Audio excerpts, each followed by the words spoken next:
Good evening. For people in Southern Illinois, Amtrak provides a vital link to Chicago and other areas of the state and even the country. But Governor Bruce Rauner wants to cut state subsidies to Amtrak. That's right. In an effort to balance the state's budget, he plans to slash Amtrak money by 40%. News 3's Matthew Searcy joins us now. And Matt, how will this affect local travelers? Yeah, this will impact many people who rely on Amtrak for transportation. Less funding could result in fewer train rides.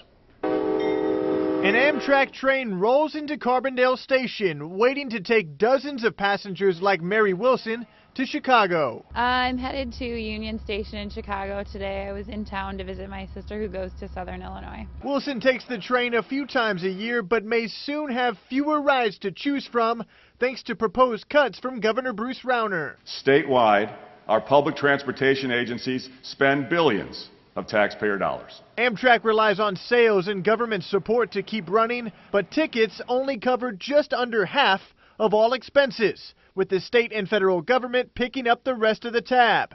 Now Rauner wants to cut Amtrak's funding by 40%.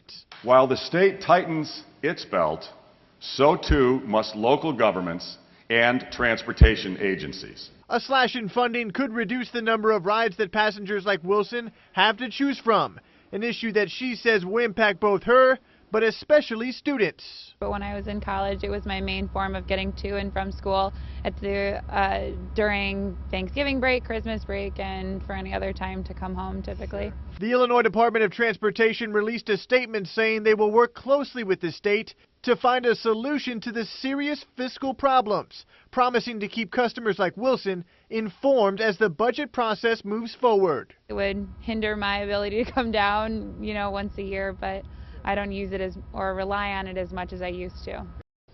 These cuts really couldn't come at a worse time. Recent numbers from Amtrak show passengers increased by more than 20% last year.